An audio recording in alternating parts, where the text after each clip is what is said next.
Sometimes justice is only late because it is choosing the right entrance.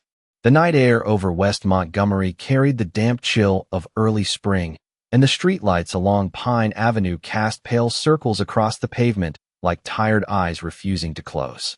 At 8:17 p.m., an elderly woman lay motionless beside the curb, one grocery bag split open, apples rolling slowly toward a storm drain, as if even they were trying to escape what had happened there. Her name was Evelyn Carter, 72 years old, church pianist, neighborhood grandmother, the kind of woman who still mailed birthday cards and remembered every child's name on the block. Now she rested beneath the flashing red and blue lights of two patrol cruisers while a crowd gathered at a careful distance, silent in the way people become silent when they have seen this scene too many times. Officer Daniel Hayes stood near the hood of his cruiser, jaw tight, hands on his belt, speaking in the clipped tone of a man already rehearsing his version of events. Beside him, Officer Ryan Cole scanned the onlookers with the hard stare that told everyone to stay back, stay quiet, stay afraid. No one moved. A teenage boy held up his phone but lowered it when Hayes glanced his way. A woman in scrubs whispered a prayer under her breath. Somewhere down the block, a dog barked once and then stopped. Evelyn's purse sat a few feet away, still open, her reading glasses bent beside it. One lens reflected the patrol lights like a tiny signal no one had answered in time. The ambulance had been called, but slowly. Questions had been asked, but softly. Excuses had already arrived before help did.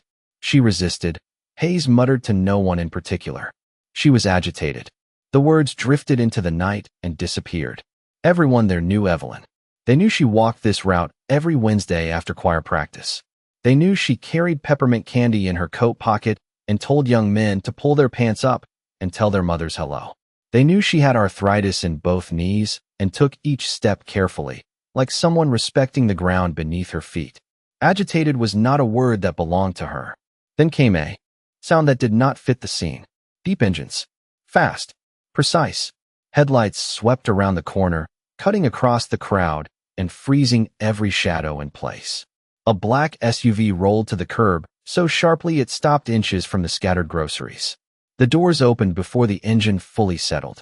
A tall man stepped out wearing a dark field jacket, plain jeans, and the kind of posture that cannot be bought, borrowed, or faked. He moved with controlled speed, each step direct, each breath measured. His face was calm, but calm in the way steel is calm. He saw the woman on the pavement. He did not ask who she was. He already knew. The crowd parted without being told. Officer Cole lifted a hand. "Sir, stay back." The man never looked at him. He dropped to one knee beside Evelyn, touched her hand gently, and for the first time that night the street felt smaller than what had just arrived. "Mom," he said quietly. One word. Nothing dramatic. Nothing loud. But it carried through the block like thunder. Hayes straightened. "You family." The man rose slowly to his full height and turned. Under the streetlight, his eyes were steady and unreadable. "Marcus Carter," he said. A pause followed, thin and dangerous. Then someone in the crowd gasped. Another voice whispered from the sidewalk, almost reverent. "That's him." Hayes frowned. "Him who?" No one answered. Across the street, phones lifted again. Windows opened.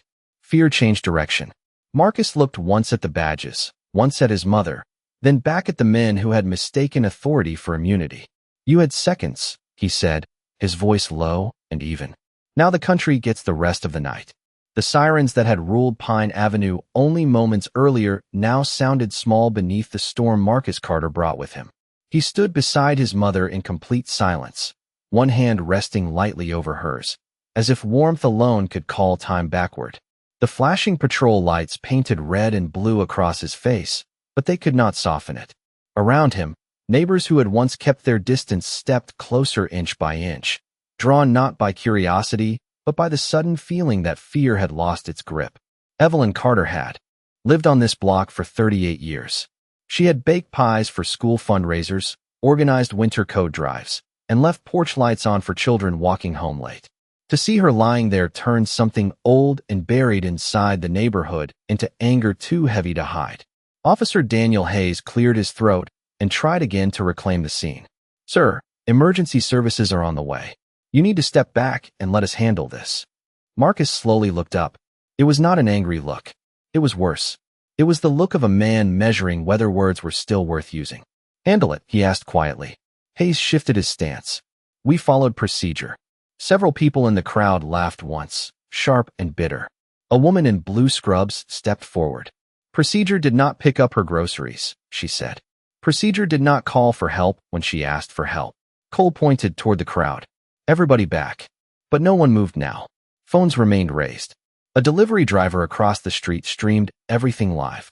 Numbers climbed by the second. Marcus reached into his jacket and removed a simple leather wallet. He opened it, showed it for less than a second, then closed it again. Hayes only caught a glimpse of federal seals and credentials old enough to matter. The officer's expression changed, just slightly. Marcus noticed. He noticed everything. "You have body cameras," Marcus said. "Good. That means Truth had witnesses before people did." Cole spoke faster than before. "Cameras malfunction sometimes." Another bitter laugh rolled through the street. Marcus stood to his full height. At 6'3", broad-shouldered and still carrying the discipline of a life built under pressure, he looked less like a man arriving from grief and more like judgment arriving on schedule. "Then tonight will be difficult for you," he said. Down the block, black sedans turned onto Pine Avenue one after another, headlights low, engines smooth. They were not marked, but everyone understood they belonged to people who did not need to announce themselves. Two men and a woman stepped out in plain clothes, moving with efficient calm. One approached Marcus first. "Sir." "Just that." No explanation. No confusion. Hayes stared. "Who are they?" No one answered him either. The woman knelt beside Evelyn, checked for signs of life, then stood with sorrow already written in her eyes. Marcus closed his own for one brief second. When he opened them, grief had folded itself into purpose. "Secure all footage from this block," he said. "Traffic cams, store cams, phones, dispatch audio, everything." The agents moved instantly. Hayes stepped forward. "You cannot command a city investigation." Marcus turned toward him. "I am not commanding the city." He glanced at the arriving vehicles, the agents, the growing line of cameras from local media now racing in. "I am notifying it that it is no longer alone." The words landed heavier than shouting ever could. Neighbors who had spent years lowering their eyes now stood taller. Windows opened all along the street. Porch lights clicked on one by one like stars deciding to participate. Evelyn Carter had always believed light spread quietly. Tonight, she was right again. Marcus looked at the blanket now being placed over his mother and spoke so softly only those nearest heard him. "You taught me to come home when called." Then he faced the officers. "And I just got here." By 9:04 p.m., Pine Avenue was no longer a forgotten street on the west side of Montgomery. It had become the center of every screen in America. News vans crowded the corners, satellite masts rising into the night like metal trees, while reporters spoke in urgent voices beneath the glow of portable lights. Neighbors who once hurried indoors after dark now stood shoulder to shoulder on their porches, wrapped in sweaters and disbelief, watching history gather where silence had lived for years. Marcus Carter remained near the curb, hands still, eyes fixed on the covered form of his mother. He had not asked for a chair. He had not accepted water. Grief moved through him the way deep rivers move, powerful enough to reshape land while barely disturbing the surface. Agent Lena Brooks approached with a tablet in hand. She was one of the first to arrive and the only one who seemed unafraid of the quiet around him. "We pulled dispatch audio," she said. Softly. Call came in 12 minutes before medical response was requested. Marcus nodded once. "Store cameras?" 3 confirmed. 2 already secured. One owner tried to delete footage after officers spoke with him. Marcus finally looked at her. Tried. Failed. For the first time that night, something close to approval crossed his face. Across the street, Officer Hayes stood beneath the harsh beam of a news camera, refusing questions and pretending not to notice that no one believed his posture anymore. Officer Cole spoke rapidly into a phone, turning away each time lenses found him. Their uniforms still carried badges, but authority had begun leaving them in visible pieces. A local pastor stepped through the crowd carrying Evelyn's coat folded neatly over his arm. "She left this at choir rehearsal," he said. "I thought she might need it." His voice cracked on the final word. Marcus took the coat carefully, brushed a thumb across the collar, and closed his eyes. He could smell lavender and starch, the scent of every Sunday morning from his childhood. He remembered being 9 years old, standing on a milk crate at the stove while Evelyn taught him how to stir gravy slowly, because rushing ruined good things. He remembered her telling him that strength without kindness was just another kind of weakness. He remembered every letter she mailed overseas, each one ending the same way. Come home whole. The memory passed. The night returned. Lena's phone vibrated. She glanced down, then up. National outlets are running your name. Marcus said nothing. They are calling you a retired Delta Force legend. They can call me a son, he replied. Nearby, the crowd fell into a hush as more vehicles arrived, this time city officials, internal affairs, and men in pressed suits who had ignored Pine Avenue for years until cameras taught them geography. The mayor stepped out first, adjusting his tie before the door had fully closed. He approached with rehearsed sorrow already on his face. Mr. Carter, on behalf of the city, do not begin with behalf, Marcus said evenly. Begin with names. The mayor blinked. Excuse me. Marcus turned and pointed gently down the street. Name every complaint filed from this neighborhood in the last 5 years. Name every officer returned to duty after misconduct findings. Name who taught these men that this block did not count. The mayor opened his mouth, then closed it again. Cameras leaned closer. Somewhere in the crowd, applause began with one pair of hands, then another, then many more. It was not loud. It was steady. The sound of people remembering they existed. Marcus looked up at the old street lights, their glow weak but stubborn against the dark.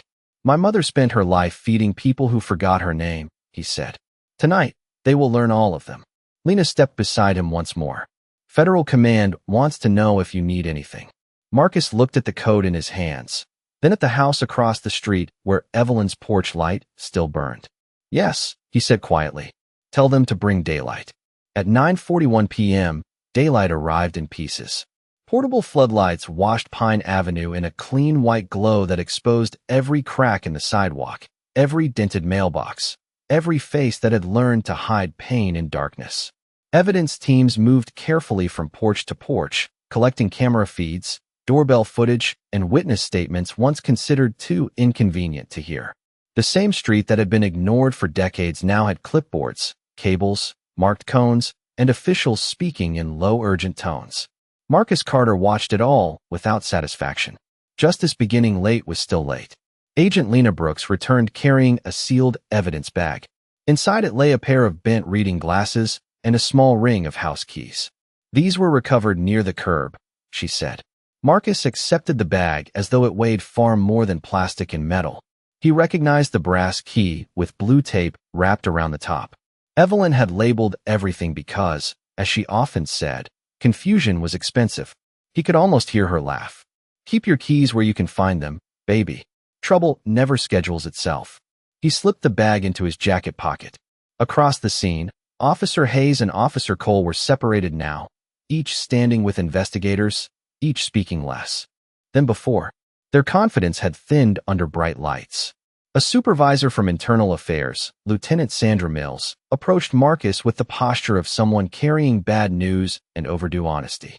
Mr. Carter, we reviewed prior complaints on both officers. Marcus said nothing. She continued anyway. There were patterns. Stops concentrated in this district. Use of language complaints. Delayed reporting incidents. Several cases were closed for lack of corroboration. She looked around at the dozens of phones still recording. There is corroboration now. Marcus turned toward the houses lining the block. Curtains had opened. Doors stood ajar. Elderly men leaned on canes beside college students in hoodies. Mothers held children close, but did not send them inside. No, he said quietly. There were witnesses before. There are cameras now. The distinction landed hard enough that Mills lowered her eyes. A young reporter pushed through the edge of the crowd and called out, Mr. Carter, is it true you led hostage rescues overseas? Marcus did not look at her. Tonight, I am leading nothing overseas. Another shouted, what do you want from the city? This time he answered, memory. The crowd fell silent. Marcus stepped forward just enough for every microphone to catch him. I want every person in office to remember this street tomorrow the way they suddenly remember it tonight. I want budgets to remember it, training to remember it, elections to remember it. I want fear to forget it. Somewhere behind the cameras, applause rose again. It spread slower this time, steadier, like people deciding not just to feel something, but to keep it. Lena's phone buzzed once more. Federal prosecutors are requesting immediate interviews with Hayes and Cole, she said. Body camera uploads were manually interrupted. Can they be recovered? Marcus asked. Lena gave a thin smile. Nothing truly disappears anymore. Near the curb, the pastor from earlier began humming an old hymn under his breath. Others joined softly, not as performance, but instinct. The melody drifted over generators and camera chatter, gentle enough to shame the noise around it. Marcus looked toward his mother's porch light, still burning across the street. He remembered being 16, angry at the world, ready to leave town forever. Evelyn had stood in that doorway and told him, "You can go anywhere you want, but do not become hard on the way there." He had crossed deserts, mountains, war zones, and secret borders. Yet the hardest place to remain whole had always been home. Lieutenant Mills returned with 2 officers carrying evidence boxes from the patrol cruisers. Their badges had been covered with plain tape. "They are being relieved of duty pending charges," she said. Marcus nodded once. No smile. No celebration. "Good," he said. Then he looked at Pine Avenue, now bright enough to see clearly for the first time in years. Now relieved the habits that trained them. By 10:26 p.m., Pine Avenue had become quieter, but it was no longer the silence of fear. It was the silence of people listening carefully to what comes after a door finally breaks open. The floodlights still glowed across the block, turning old porches silver and long shadows sharp. Evidence teams packed cables into cases. Reporters spoke in hushed voices now that the shouting had failed them, and neighbors remained outside because going back in too soon felt like surrender. Marcus Carter stood on the walkway to his mother's house, keys in hand, staring at the front door he had entered 1,000 times, and somehow not enough. The blue tape on the key was faded, the edges softened by years of use. He unlocked the door slowly and stepped inside. The house smelled exactly as memory had promised. Lemon polish, old hymn books, warm flour, and the faint lavender scent that clung to Evelyn's sweaters. Nothing in the room knew the world had changed. A lamp still glowed beside her chair. A teacup sat half full on the side table. Reading glasses case open. Knitting folded neatly in a basket, as if she had only stepped away for a minute. Marcus stood still in the living room. A man who had crossed hostile borders without trembling, now unable to take 3 more steps. Agent Lena Brooks waited respectfully near the doorway. "Do you want me to clear the room?" she asked. "No," Marcus said quietly. "She spent her life making room for others. Leave it as it is." He moved to the mantel where framed photos lined the shelf. School portraits, church anniversaries, a faded snapshot of Marcus in dress uniform, Evelyn standing beside him with one hand on his sleeve and pride too large for the frame. Next to it sat a newer photo of the 2 of them on this same porch, laughing at something no camera could remember. Marcus touched the edge of the frame. "I miss Sundays," he said. Lena did not answer. She knew confession when she heard it. "Birthdays too," he continued. "Anniversaries." She told everyone I was busy saving the world. He gave a humorless smile. "Turns out I was neglecting one house." Lena stepped closer, placing a folder on the dining table. "We found witness statements from prior incidents. Your mother wrote letters. To the city council. To the police board. To anyone who might listen." Marcus turned sharply. "Letters." Lena opened the folder. Copies lay inside, each typed neatly, signed in careful script. Complaints about disrespectful stops, elderly neighbors intimidated, teenagers searched without cause, patrols that treated Pine Avenue like occupied territory. One line had been underlined twice. "Dignity is not a luxury item for richer neighborhoods." Marcus read it twice before sitting down heavily at the table. "She never told me." "Maybe she knew what you would do," Lena said. He looked up. "And what is that?" "Leave everything and come running." Marcus glanced around the small kitchen, at the magnets on the refrigerator, the handwritten grocery list, the church calendar marked with choir practice and food pantry days. "I should have." Outside, cameras clicked as more officials arrived. Inside, time moved differently. Marcus opened a drawer and found envelopes bundled with string. Letters addressed to him, never mailed. He untied them carefully. The first began the same way they all did. "Dear baby, I know you are busy." He closed his eyes. The second started with weather. The third with a pie recipe. The fourth with no topic at all. just a line that reached straight through years. I do not need you famous.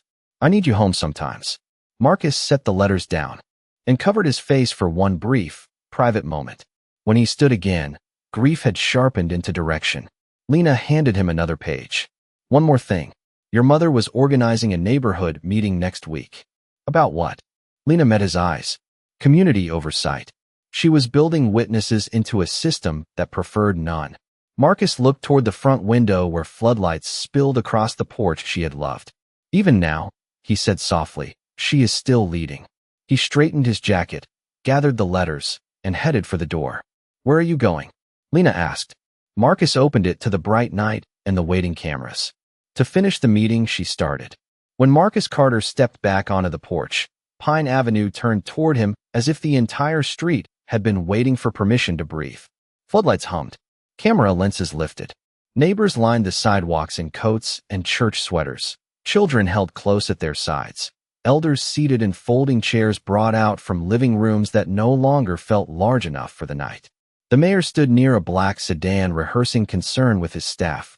Reporters adjusted microphones. Officers from departments that had ignored this block for years suddenly found urgent reasons to be present. Marcus closed the front door behind him gently, holding a bundle of Evelyn's letters in one hand. That small gesture carried farther than shouting ever could.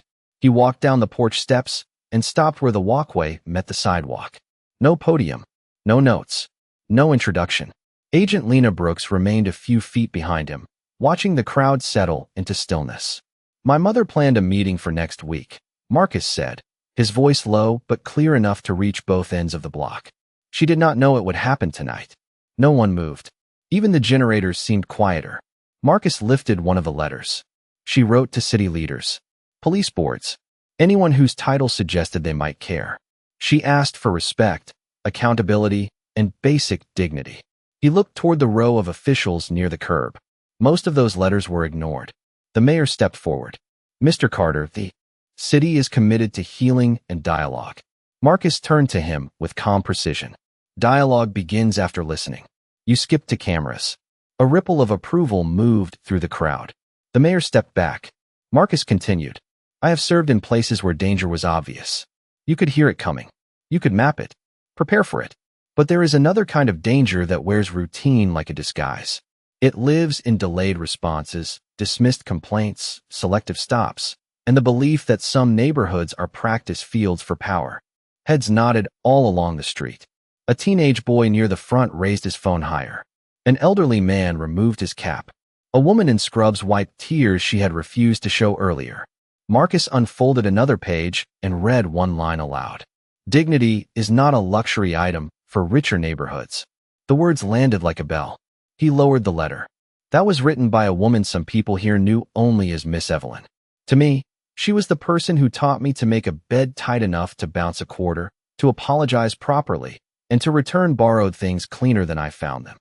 Soft laughter passed through the crowd, followed by tears. Grief had finally found room to stand beside anger. Lieutenant Sandra Mills approached carefully. Mr. Carter, Internal Affairs has approved emergency suspension of the officers involved, and charges are being reviewed. Marcus nodded once. Good. That addresses tonight. He gestured to the homes around him. Now address the years. Mills had no answer. Reporters shouted questions, but Marcus raised a hand, and they fell silent again. This street does not need promises dressed up as statements. It needs dates, names, budgets, oversight, and records open to the people who paid for them. He looked toward the church at the corner, then the grocery store, then the children standing under porch lights trying to understand why adults looked both broken and awake. And it needs memory longer than the news cycle. Lena stepped forward with a portable speaker and microphone offered by a local station. Marcus did not take it. He spoke without amplification. He did not need help carrying. Truth. Tomorrow at 6 o'clock in the evening, this block will hold the meeting my mother planned. Every city official is invited. Every resident is expected. Every camera may attend. He paused, eyes moving from house to house. If you come for optics, stay home. If you come for change, bring a chair. Applause rose harder this time, stronger, no longer cautious. It rolled down Pine Avenue and bounced off brick walls that had heard too many sirens and not enough courage. Marcus looked up at his mother's porch light, still burning behind him. She spent her life keeping this street illuminated, he said softly. Tonight, we stopped pretending we could not see. By 11:18 p.m., the cameras were still rolling, but the tone had changed. What began as spectacle had become testimony. Pine Avenue no longer looked like a scene to be interpreted by outsiders. It looked like a community reclaiming the right to define itself. Folding chairs appeared from garages and back porches. Extension cords ran across lawns. Someone brought coffee in church urns. Someone else passed out bottled water. Children who should have been asleep sat wrapped in blankets on front steps. Watching adults speak with the seriousness of people who understood history sometimes arrives after bedtime. Marcus Carter remained near the sidewalk, answering no interviews and granting no special access. He spoke only to residents, investigators, and the occasional elder who insisted on hugging him despite his posture of steel. Agent Lena Brooks approached with a slim folder stamped Federal Red. Recovered uploads, she said. Partial body camera data. Audio intact on one device. Marcus took the folder but did not open it immediately. What does it show? Lena's eyes hardened. It shows enough. He nodded once.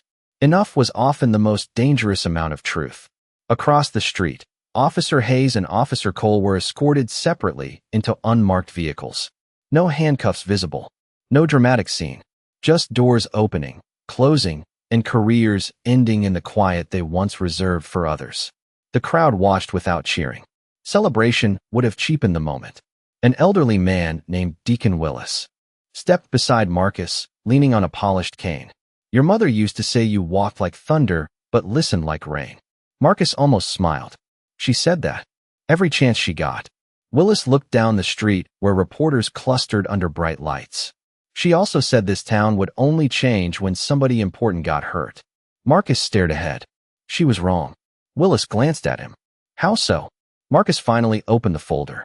Inside were transcripts, timestamps, screenshots, prior complaints, and a chain of ignored warnings stretching back years. Somebody important was always getting hurt, he said quietly.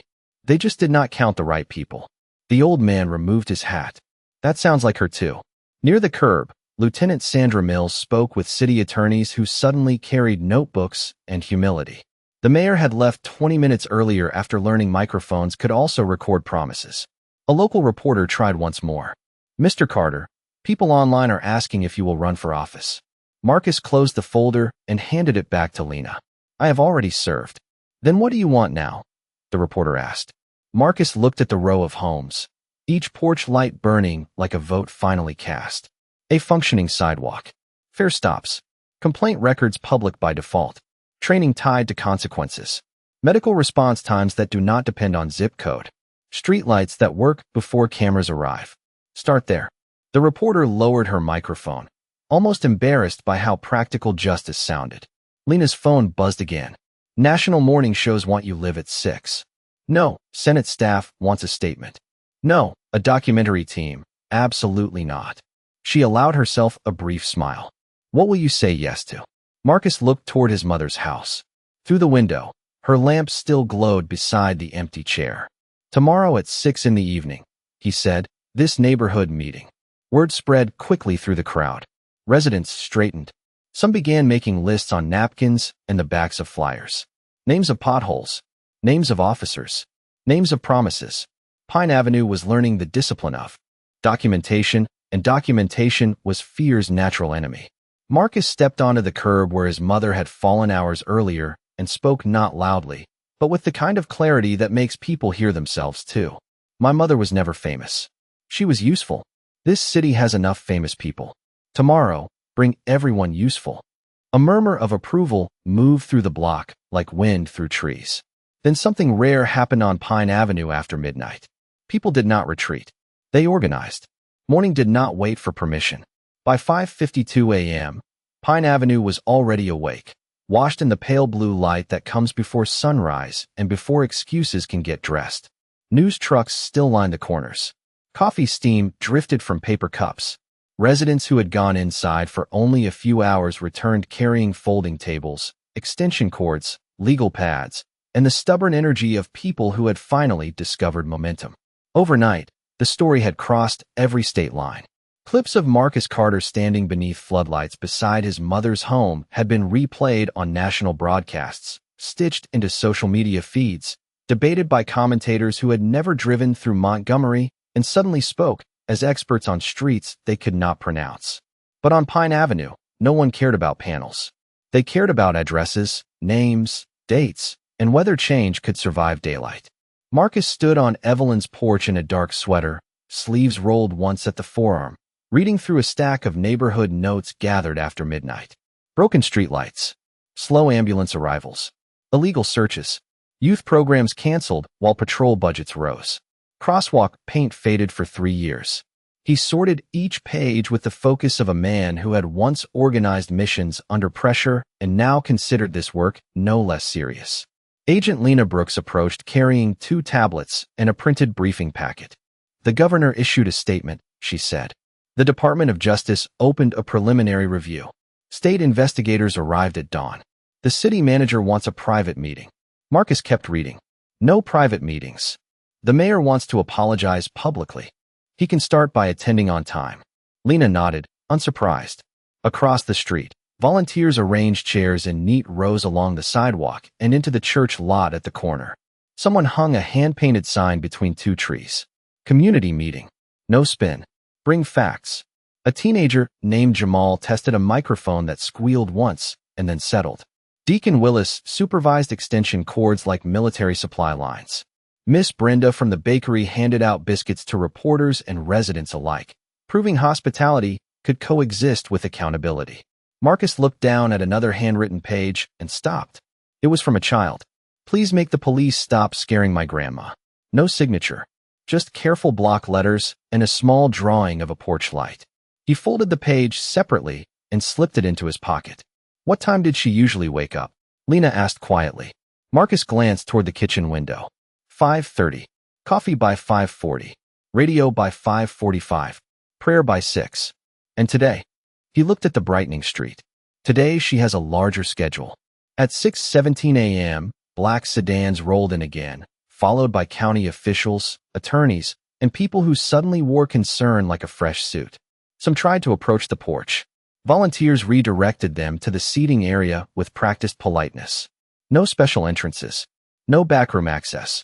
A reporter called out, Mr. Carter, are you becoming the face of reform? Marcus stepped off the porch and answered without slowing. No. Faces are easy to celebrate and easy to forget. Systems are harder. The reporter lowered her microphone, chastened by clarity. Lena handed him a final packet. One more thing.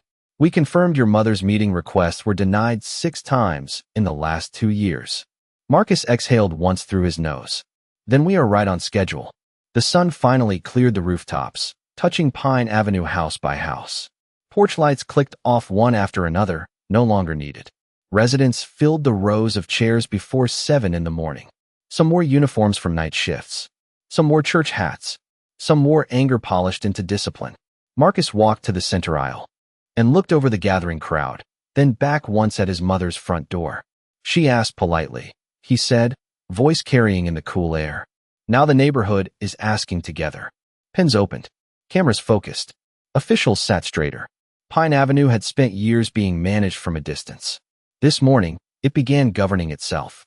By 6:03 p.m., every chair on Pine Avenue was filled and every standing space claimed.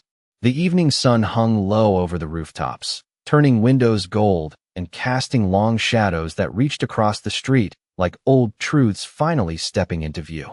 Residents crowded the church lot, sidewalks, porches, and lawns. City officials sat in the front rows with notebooks open and expressions carefully arranged. Reporters stood farther back now, no longer controlling the frame. They had been reduced to what cameras should have always been, witnesses. Marcus Carter walked to the center table where a simple microphone waited. He did not touch it. His voice had already traveled farther than speakers could help. Behind him, volunteers had pinned large boards listing community demands in thick black letters. Functional streetlights, public complaint records, independent review panels, response time standards, youth programs restored, quarterly town halls, clear disciplinary transparency, practical things, powerful things, the kind of changes ignored for years because they did not fit into slogans. Agent Lena Brooks stood near the edge of the crowd, watching officials realize that this meeting had structure, memory, and receipts. Deacon Willis opened with prayer. Miss Brenda followed with attendance sheets. Jamal managed a projector showing dates, emails, complaint numbers, and budget comparisons. Pine Avenue had not gathered to vent. It had gathered prepared. One by one, residents stepped forward. A nurse described waiting too long for emergency help. A grandfather recounted being searched walking home from Bible study. A high school student spoke about being followed while jogging. A mother held up school forms from a canceled after-school program, while patrols spending rows. No yelling. No chaos. Just facts delivered by people who had once been dismissed as noise. The mayor tried twice to interrupt, and twice was asked politely to wait his turn. He obeyed both times. When Marcus finally stepped forward, the crowd settled into complete silence. He held one of Evelyn's letters in his hand, folded soft at the edges from being opened many times in one day. My mother believed respect should be ordinary, he began. She believed neighbors should not need funerals to be heard. She believed power should answer doors when citizens knock. He looked at the officials in the front row. Today you are not here because government worked. You are here because it failed loudly enough to be recorded. Pens stopped moving. Cameras leaned in. Marcus continued. Some people asked if this is revenge. It is not. Revenge is emotional. This is administrative. A ripple of laughter moved through the crowd, followed by applause. Even some reporters smiled despite themselves. He raised a hand, and the street quieted again. Tonight these requests become deadlines. 30 days for public records access. 45 days for the first independent review appointments. 60 days for infrastructure repairs on this corridor. 90 days for policy revisions and published training metrics. If progress stalls, we meet again. With larger attendance. Lieutenant Sandra Mills stood and announced immediate suspension reviews, outside audits, and officer reassignment procedures. The mayor, now visibly smaller than when he arrived, agreed to monthly public forums and signed the first memorandum at the folding table in full view of everyone. The crowd did not cheer wildly. They had learned better than to celebrate signatures before results. But they did applaud with the steady rhythm of people marking a beginning. As twilight deepened, Marcus walked back toward his mother's porch. He paused beneath the light she had left burning so often for him. Then he turned once more to the neighborhood, to the children watching from steps, to the elders standing straighter than they had that morning, to the officials now packing papers under community eyes. My mother was called ordinary by people who never noticed what held them up, he said. But streets do not rise because of titles. They rise because of people who refuse to stay bent. He looked at the porch light, then at the city beyond Pine Avenue. They feared her skin. They ignored her age. They underestimated her block. In the end, all she needed was the truth to outlive them. The light behind him glowed warm against the dark, and for the first time in years, Pine Avenue did not look neglected. It looked awake.